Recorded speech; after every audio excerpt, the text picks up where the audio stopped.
So I guess it canceled. But like, welcome to episode 71. My name is Israel. You can call me Izzy. Today is Wednesday, October 2nd, and it's currently 11:22. Let's get it.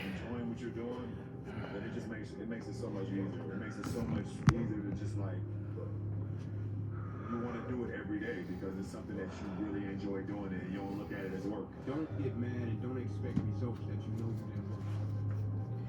And I feel like that's the world that we live in.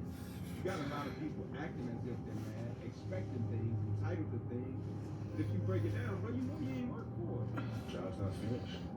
Job finished? I don't think so. Rest that weekend, not for the middle. And I took that to heart. I believe there's time for resting at the end. But for me, that time is not now. How about days off? One day, but not today. And so if someone says, you're not like everyone else, then you can just reframe that as like, I am exceptional. And that's not a bad thing. There's a teacher and he's got 2 classes that he teaches. And one class, he says, the only assignment for this whole semester is that you come back with a perfect clay pot. That's it. That's the assignment. The other class, he says, your objective is to make the most total quantity of clay pots, and it'll be measured by how many pots you make. And at the end of the quarter, the pots that came from the team that had to just make sheer volume, not only did they make more pots, but the quality of all of their pots was better compared to the teams that only had to make one. And it just underlines the biggest lesson that I've learned in my life, which is that volume negates luck. Is that you can try to be lucky and pick the one perfect thing and try and make it, but if you don't want to try and be lucky, you can just do so much work that you will brute force your way to figuring it out. Like if you do 1,000 podcasts, you'll be pretty good at podcasts, right? But if you try to say, okay, you're brand new, and all you have to do is make one perfect podcast. The problem is that you don't have the perspective from which to make a judgment to say what is good. I'd say one of the strongest mental frames that has gotten me through my hardest times is thinking this will be the story that I will one day tell. And that means the harder it is, the bigger the dragon, the more epic the story, and by consequence, the more epic the hero. And if you think about the difference between winners and losers, winners define themselves by what they made happen, and losers define themselves by what happened to them. And the difficult part of the lonely chapter is that the Rocky cutscene lasts 90 seconds in the movie and lasts 5 years in reality. So I came with this idea a couple of weeks ago called the lonely chapter. I love it. So there is a period in everybody's journey where they are so different because they've started to do new things that they no longer fit in with their old set of friends, but they're not sufficiently developed that they've gained their new set of friends, and they're unsure. Should I go back? Should I lean back into getting a bag in with the boys on a weekend? Is that the highest, way that I can live my life, passion forward? Because that's what everybody else does. And all of my friends are taking the piss. Oh, not drinking again. Too good for us, are we? Not going out again this week. Oh, okay. Well, enjoy staying in home and reading. You nerd. So you're going to feel the pain of being ostracized from the group of friends that you used to have. But you're stuck in this messy middle where you haven't yet worked out who you are on the other side of this. And that lonely chapter that's in the middle is something that I would say almost nobody that I've ever met who has gone from a place where they are to a place where they want to be hasn't gone through. Every hardship that you encounter, if you reframe it as the story that you will someday tell to yourself of the person that you've become based on the dragons you've slain and the obstacles you've overcome, then I think that makes those obstacles a unique opportunity for self-improvement, because we can be grateful for these things. I think Jocko has a whole bit on this where whenever something bad happens, he says good. And I think it's a great trained response, because if something bad happens, my trained response isn't good. It's, I will tell the story someday. And so I think if you have that frame, then everything serves you. Because if something good happens, cool. If something bad happens, it'll be a story that I will someday tell. Because it assumes that you will live through it. and it assumes that you will eventually figure it out. And so, then you can't lose, as long as you don't quit. The one companion that's always going to be with you is yourself. And I think the first thing you have to do, I think the first thing we have to do is we have to get ourselves to the point where we don't necessarily need a companion. It's not ideal. It's not ideal, but it's doable. And sometimes it beats the alternative. But sometimes we choose less than ideal companions, because to us that beats the alternative of not having any companion. And the reason why we cannot face the concept of not having any companion is because we're not comfortable with ourselves as a companion. Sometimes in life when everything's going great for you and you don't know good from bad, you need to experience a little rain sometimes so you can enjoy the sunshine again. Oftentimes, if it doesn't go our way, we don't see it as a blessing. If something happens, an experience, if it doesn't go the way we want it to go, oftentimes we don't consider that to be a blessing. But some of the greatest blessings in our lives are things that didn't turn out or work out the way that we wanted it to. And so all of a sudden you're sitting there and you're thinking, man, I thought my life was together, now it's in shambles at my feet. No, it's not. No, it's not. It's not. It's all right. It's all right. You're not supposed to have it together. All right? Those who go to college, get out of college, get a job, stay in that job until they retire, then retire and buy property down in Florida, that's an anomaly. That's not normal. It happens, but it's an anomaly. And most of those people, you know, they might be really good people, but they ain't got cool stories to tell. And you don't get wisdom. You don't get wisdom past a certain point by living that life. The biggest thing you have to do is shut off technology. You have to go dark. What about that is you have to be quiet in your mind. Get away from people. We love being around people. We love talking. We love parties. It's okay to be alone. It's okay to be unhappy sometimes, man. So you gotta go to the truth first. Who are you? Get really accountable. And say, okay, who am I? What's the truth about me? Get to that dark place in your mind. Figure out. It may take months, it may take years. Figure out your purpose. Figure out what you want to be in life. And then from there, okay, I have my purpose. It may take a long time. No one knows their purpose because it's too loud. I think it's just giving yourself permission to suck. It's giving yourself permission to be unhappy. It's giving yourself permission to not achieve while you do for a long period of time. It's giving yourself permission to lose friends. It's giving yourself permission to do things that's different than people in your social circle or your age group are doing.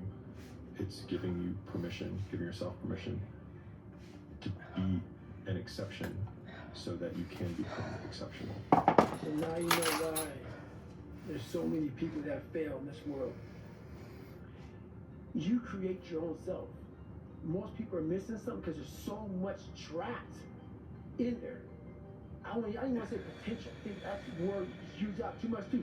There's so much in you that God or whatever the hell you believe in, or if you're an atheist, in you that you have not unlocked. That you walk around with this gorgeous wife or a great husband, all this money, you're like, God, I feel like I'm missing something. Yeah, because it's about 75% of you is still in there. Still chained up. Because you just didn't want to find your willpower. Didn't want to find your soul, your will, your heart, your determination, your guts, your courage. You're not supposed to have it all together. You're not expected to have it all together. Anybody looks at you and says, hey man, what's wrong with you? How come you don't have everything figured out? They're a fool. Knowledge and experience and wisdom take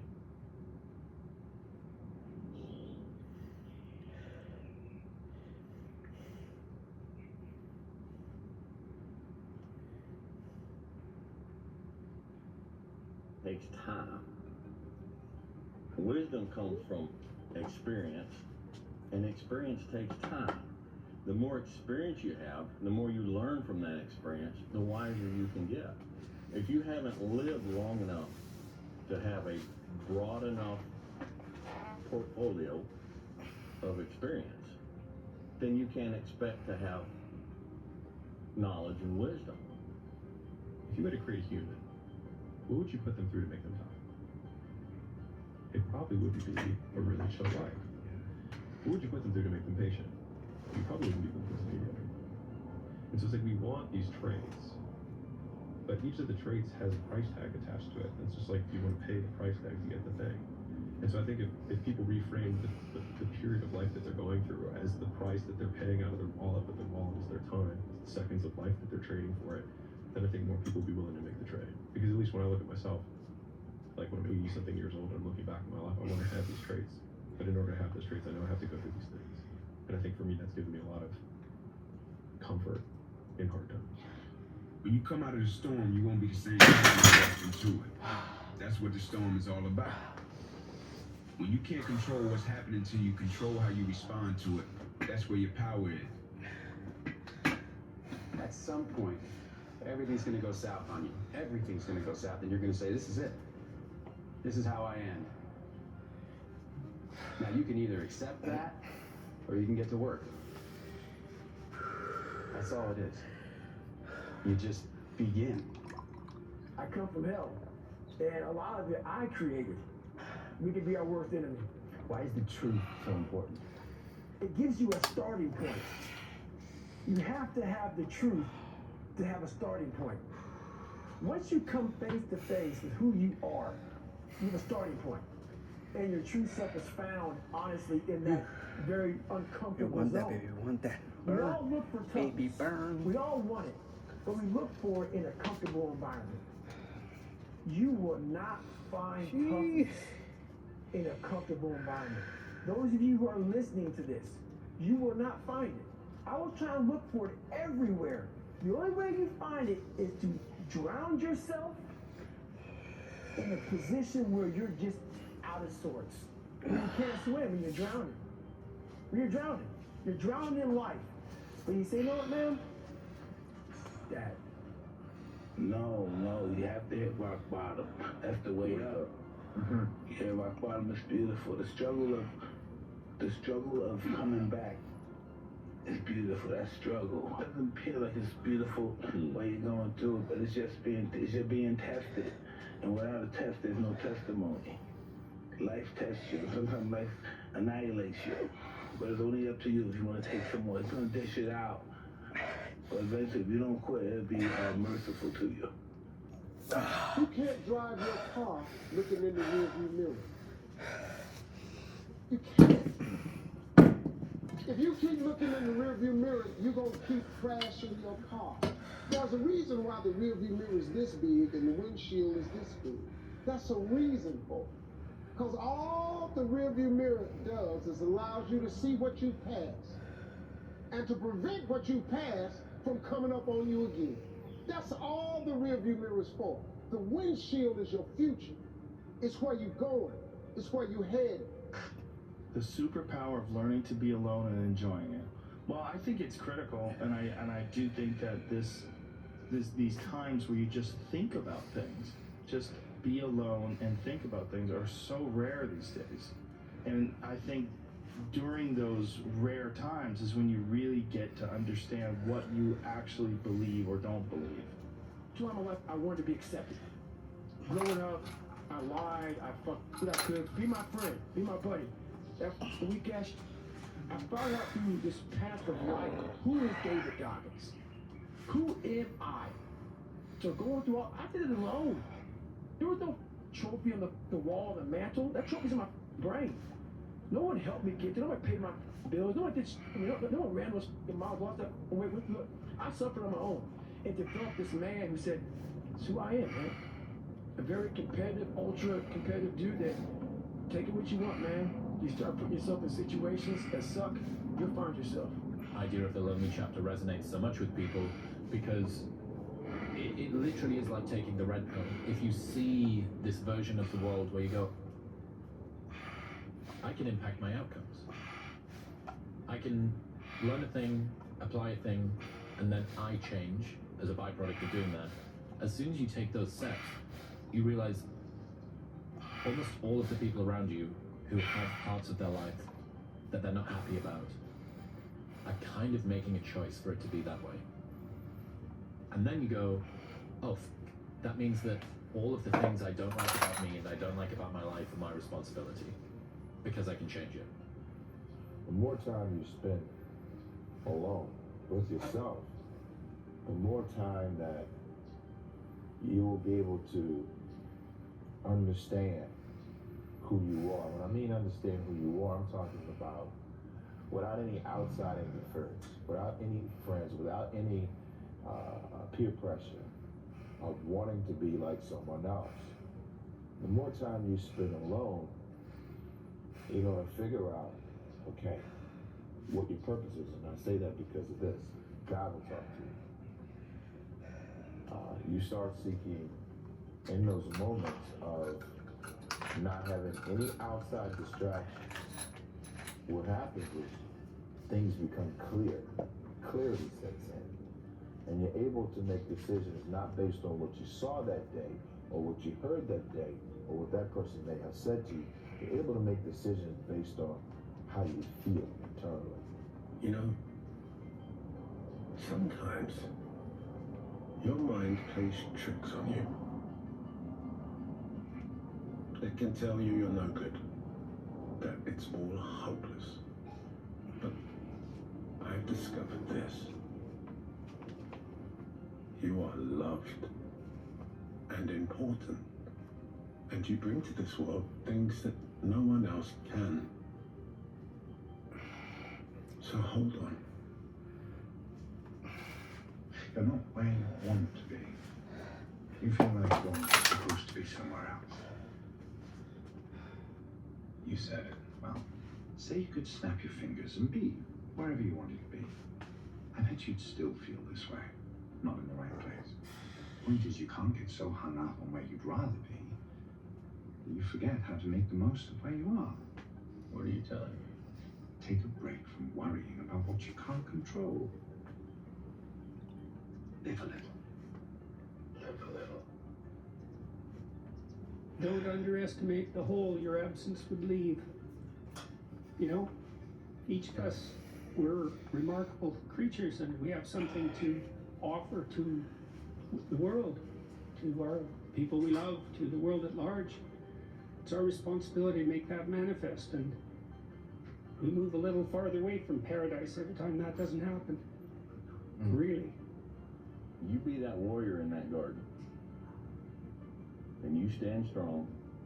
You be a strong man. You be a good man. And you just let the world rage around you. Like everyone else, you want to learn the way to win, but never to accept the way to lose. To accept defeat, to learn to die is to be liberated from it. So when tomorrow comes, you must free your ambitious mind and learn the art of dying.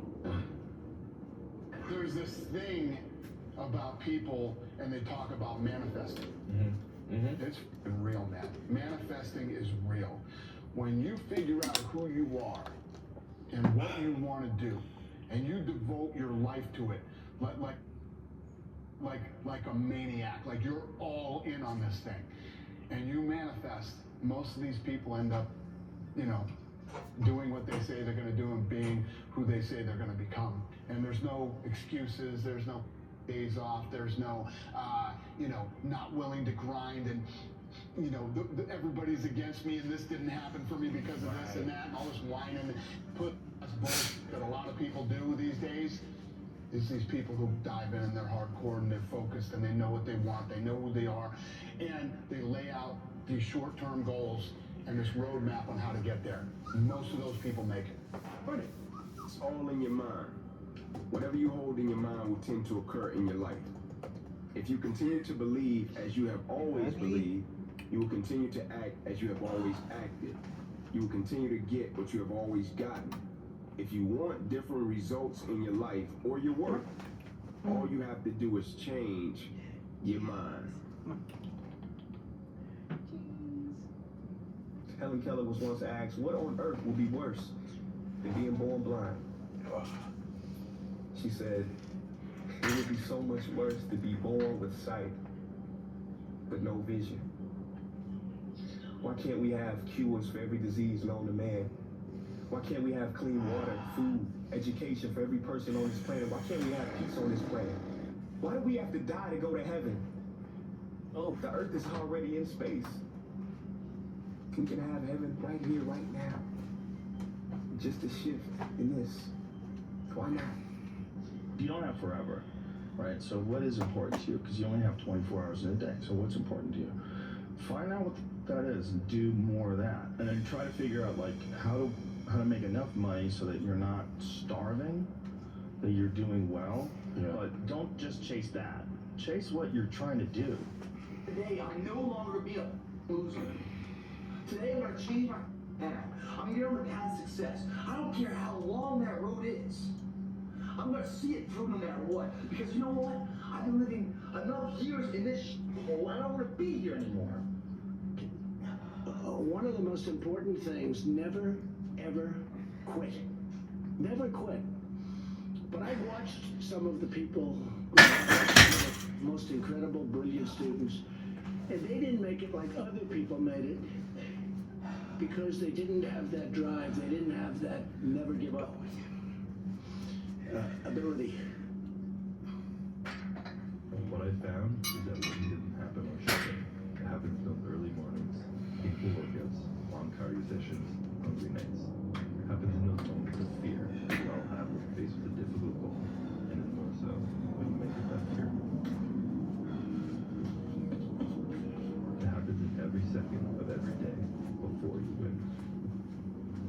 If you can take every opportunity you have to bring yourself closer to your goals, win every one of those opportunities, all while becoming more resilient in the process, how can you lose? That is an exciting opportunity. There's 24 hours in a day that you're alone in this brain. And your brain is talking to you in all kind of ways. And it wants to control you and pull you into different pockets. You gotta tell your brain where you want to go and how you want to get there. If you can't control your own brain, it's over. There's this thing called perform without purpose. And so many people, they need to have a 5K, a 10K. I need to have a course in front of me. I need to have something in front of me for me to get my fucking ass up and do something. And that used to be me. And nowadays, you know, past 20-some years, I don't need purpose. We're all looking for this golden purpose. Is it this? Is it that? Is it making money? Is it my family?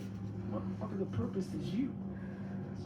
What do you think most people get wrong about motivation? They think it's a permanent fix. They think it's something that is a constant. They think that maybe once I get it, I'm gonna hold on to it. And that's the thing about that I always talk about. Nothing is permanent.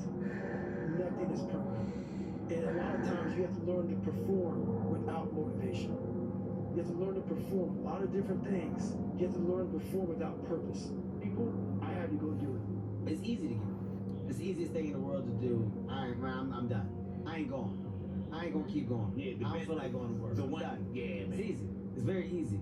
But what's hard is going, yo, yesterday I got nothing from working as hard as I could. Nothing happened from that. I'm gonna do the same thing again today, but I'm gonna try to go harder. That's the hardest thing in the world. To get up every day and give 100% and be in the same position that you were each day, but mentally know that you're trying and trying and trying. That's a real grind. You got a warning. You said before about how you build up self-esteem and confidence and stuff. And there's this quote from one of my friends, Alex Hormozy, that says, you don't become confident by shouting affirmations in the mirror, but by having a stack of undeniable proof that you are who you say you are. Outwork your self-doubt. I love that phrase, uncommon amongst uncommon men. There's moments where you don't want to do this, which is why it's so interesting, because you do it. Right. You do it without any reservation. You just go through it. Right. But you always talk about, I want to do this, but you always do it. That's it. Now, one of the things I recommend to young people, especially true for people in their 20s, is that you should push yourself beyond your limits of tolerance in your 20s to find out where it is. How much can you work? How disciplined can you become? Like, can you work 12 hours a day? Can you work 8 hours a day? Can you work 3 hours a day? Like, flat out. Where's your limit? How much work can you do and how much socialization? You should find out. Push yourself past and then back off to that point where it's awkwardly sustainable. It's good to think about that as a goal. It's like you're trying to discover what your limitations are when you're in your 20s, so that you can hit that edge, so that you can sustain yourself across the decades. And so yeah, because you don't want to have too much fun, right? Too much fun takes you out. You don't want to be the oldest guy at the disco. You know, it's not fun being the 40-year-old at the singles bar, precisely. So you want to make sure that what you're doing is age appropriate, and you want to push yourself in every direction that you can, but you should be doing that with an aim in mind. It's like you're trying to make yourself into a better and more competent person. And so some discipline along with the fun is a good idea. It's either you. What was really your work ethic like, and for how long did you stay disciplined? Well, I mean, every day. I mean, since 20 years. It was an everyday process, and trying to figure out strengths and weaknesses. For example, jumping ability. Man, my vertical was a 40. It wasn't a 46 or 45. My hands are big. Massive. Right, so you got to figure out ways to strengthen them, so your hands are strong enough to be able to pound the ball and do the things that you need to do. Quickness. I was quick, but not insanely quick. I was fast, but not ridiculously fast. Right, so I had to rely on skill a lot more. I had to rely on angles a lot more. I had to study the game a lot more. And it just never changed. Working out, and you start talking to yourself saying, man, my knee is really sore right now. Maybe I'm doing too much. Maybe I need to back off, Man, my lungs are burning. Maybe I can just slow down here. I'll do like an extra 2 sets tomorrow. It'll be okay. Right? That sort of stuff. Yes. Like, that stuff's dangerous. Yes. And that's, you just gotta say, you know what? I'm not negotiating with myself. Yeah. The deal was already made. Always gotta do this When I twice. set out at the beginning of the summer and said, this is training plan I'm doing. I signed that contract with myself. I'm doing it. Throughout that process, you'll start talking to yourself like, man, I think I need to, maybe if we, nope. No. It's non-negotiable. Non-negotiable. Yeah. You have to learn to train your mind well beyond motivation. If you have motivation, that's great. That's some kindling to the fire. All it takes is a little bit of a spark, you can burn the whole forest up. But motivation, you have to learn to exist without it. You have to learn to be, your best self when you're least motivated. I go into such places in my mind and I study the darkness. There is no team. It was you. Yeah, I already give you There was no weight loss program. Mom and dad waking you up saying you can do it, you can be better, trying to build belief. You built belief when you had nothing. Rock bottom. I lived alone for so many years in this misery. I can take myself to such a level of real passion and purpose. I've trained 99% of my life alone. I did all of the work alone. We're not on this stage just because of talent or ability. We're up here because of 4 a.m. We're up here because of 2-a-days or 5-a-days. We're up here because we had a dream and let nothing stand in our way. If anything tried to bring us down, we used it to make us stronger. We were never satisfied, never finished, will never be retired. My high school English teacher, Mr. Fisk, he had this beautiful quote, and it read, "Rest at the end, not in the middle." And I took that to heart. I believe there's time for resting at the end, but for me, that time is not now. My next dream is to be honored one day for inspiring the next generation of athletes to have a dream, sacrifice for it, and never ever rest. Nobody cares. At the end of the day, nobody cares. What we're going through, how your body feels, nobody cares. We gotta do our job. And we emphasize that to each other again today. Hey, I got your back, you got mine, nobody cares, man, we gotta go. Is it fair? No. Life is tough sometimes, and it's not fair. And it doesn't care sometimes. But you're gonna hold true to what you believe, and you're gonna hold true to who you are, and you're gonna be that person whether it's easy or it's hard. largely everyone needs to go through the same challenges that you're going through. Every single difficult thing that you do is kind of like a massive wall that you need to get over. And you go, wow, I'm so glad that I've got over that wall. And think about how many other people are going to fall into that wall. You want to become best, you want to become champion, and now you want to say like you're tired. Who cares? You tired or not? Nobody cares. He was tired, he had personal problems, nobody cares. I gotta thank the man up top, G.O.D., because I'm nothing without him. Last but not least, I want to thank me. I want to thank me for believing in me. I want to thank me for doing all this hard work. I want to thank me for having no days off. I want to thank me for never quitting. Snoop Dogg, you a man. If you don't show up, guys, you know the outcome. You'll never get the job, never get the part, never get the girl. If you don't show up. If you show up, you put yourself in a situation to create those opportunities. And when you show up, how hard do you go? That's the faster the opportunity will come to life for you. It's up to you guys. Small down payment that you're willing to pay every day for the large investment of a greater life. You only got one life, guys. If you work it right, you only need one. What I've learned is to always keep going. Always. And I've come to find out is that, no matter what happens, the storm eventually ends. And when the storm does end, you want to make sure that you're ready. And so I've really learned to put one foot in front of the other, good, bad, or different, because eventually that storm passes. Those times when you get up early and you work hard, those times when you stay up late and you work hard, those times when you don't feel like working, you're too tired, you don't want to push yourself, but you do it anyway. That is actually the dream. When they saw me in the gym in the pumping iron days. Rich people don't sleep 8 hours a day. That's a third of your life. I had 130 days in game, just sitting, looking at a screen, playing one character in one game. If you think ordinary's cool, ain't no problem. But if you are sitting in this room and you have extraordinary aspirations, then you're gonna have to do extra. Imagine if I could put this kind of focus into something in real life and just make that seem a little bit like a video game. Imagine the results I could get then. You have to decide if you are willing to do the things to put you in that category. When you're kind of addicted to it, you can play at any time. You cannot be sleep 8 hours a day. You can't live in LA and wake up at 8 o'clock in the morning. It's 11 o'clock on the East Coast. The stock market been open 2 hours. They already making decisions about your life, and your ass was asleep. And again, so I was just like, imagine if I could feel like that, but in real life, turning life into a video game. The Bible says, he who loves to sleep and the folding of hands, poverty will set upon you like a thief in the night.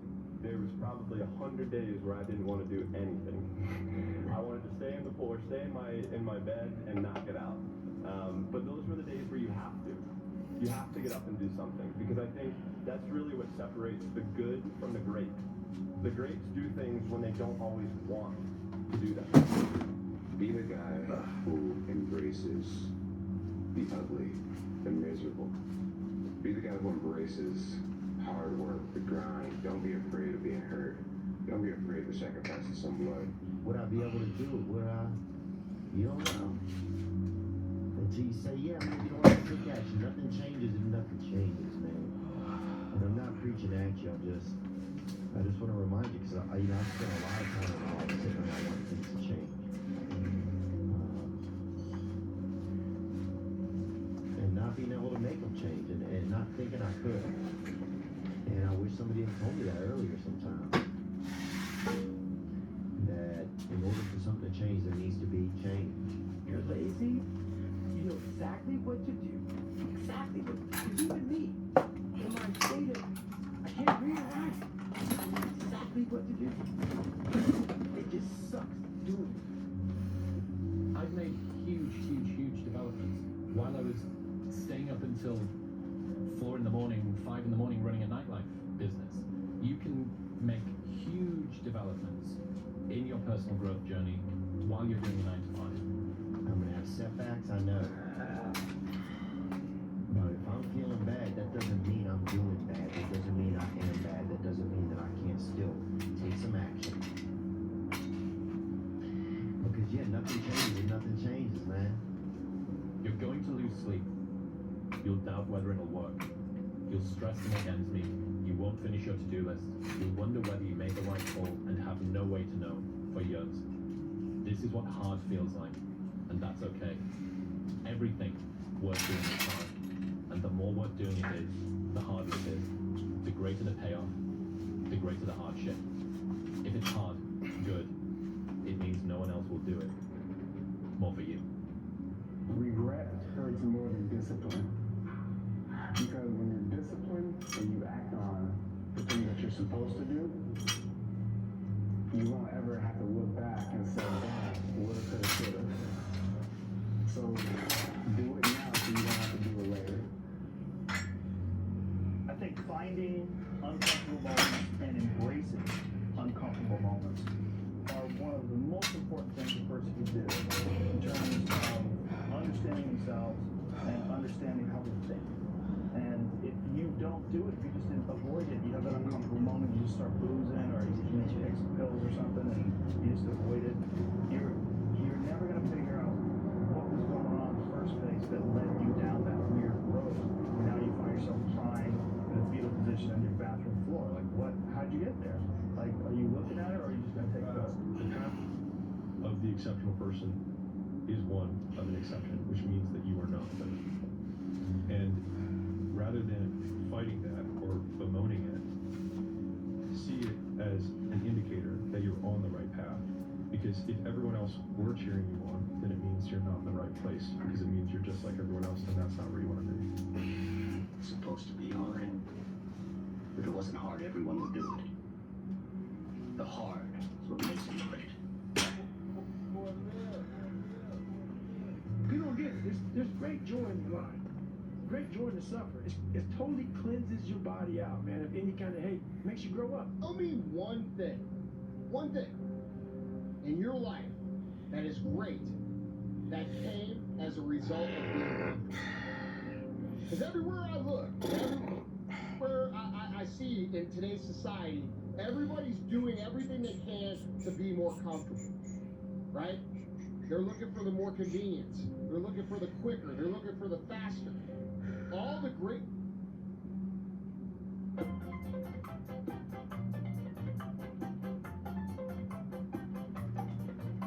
Alright, we're almost done.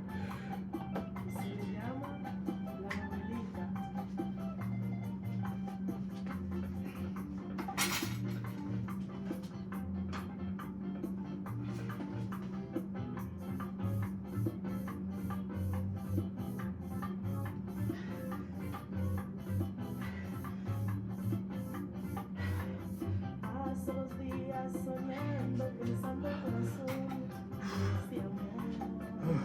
Y de lo mala que está la situación. Porque te amo y ni siquiera puedo verte ese amor. Qué dolor. Mis sentimientos están en esta canción. Tú eres La mami de mi vida, la que yo más prefiero y tengo aquí. Eres reina de mis amores, el cielo no hay colores si no estás en mí. Solo cantarte muñequita y que tú a mí me quieras como yo a ti.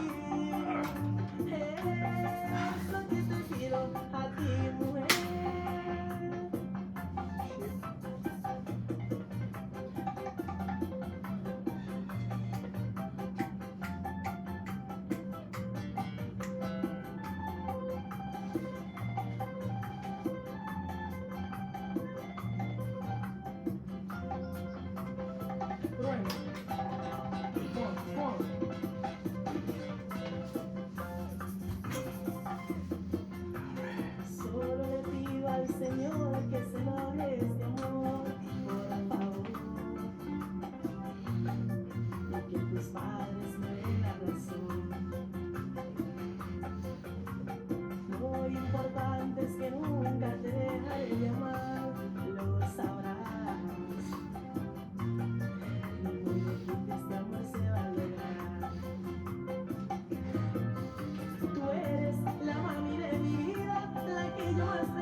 solamente si la mujer que amas te ama también. No sé si me amas, pero puedo asegurar que yo te amo a ti. Y te pido, mujer, te pido desde el fondo de mi corazón, en esta canción, por favor, mi vida, por favor, quiéreme. Tú eres la mami de mi vida, la que yo más prefiero y tengo aquí. Eres reina de mis amores, el cielo no hay colores si no estás en mí. Solo cantarte muñequita y que tú a mí me quieras como yo a ti. Es lo que te pido a ti, mujer. Por favor, mami, que se logre este amor.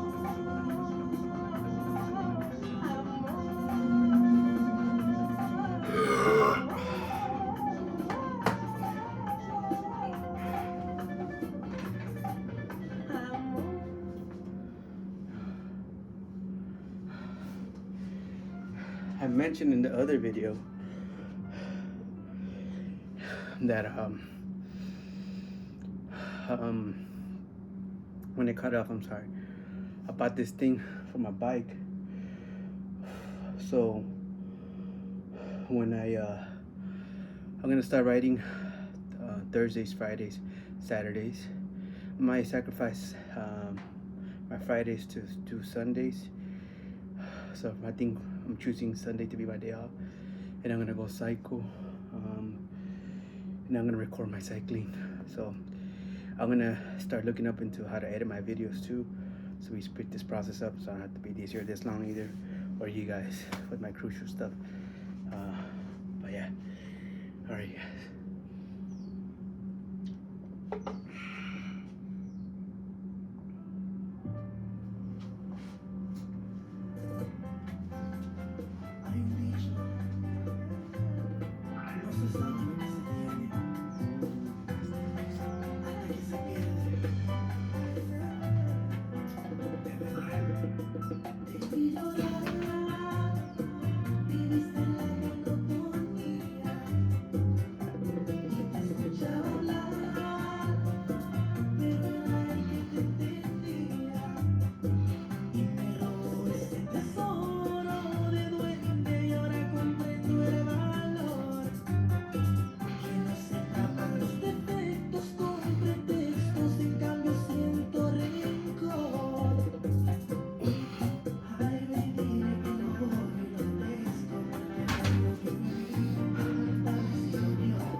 te apasionado. ¿Será posible un día decirte que por fin ya no te amo? Logro mucho más como ver un pez del mar poder volar. Y aunque te deje de amar, es imposible que te pueda olvidar. Si me enseñaste a querer, también enséñame a olvidar esto que siento. Porque eres tu niña querida, la mujer a quien yo amo y a quien quiero. ¿Quién sanará este dolor que me dejaste en mi interior cuando te fuiste? Inventó el amor, debió dar instrucciones para evitar el sufrimiento. Llevo en mis venas la magia de tus besos, el fruto de este amor. Lo veo cruel, el fin de la mañana tú saliste ahora. Hoy por ti yo estoy sufriendo. Aprendí a amar estando a tu lado. Me enseñaste a querer, me hiciste un daño. Fuiste mi profesor en el amor y en tus clases de amor. No me enseñaste de lo malo. Si me enseñaste a querer, también enséñame a olvidar esto que siento. Porque eres tu niña querida, la mujer a quien yo amo y a quien quiero. ¿Sabes?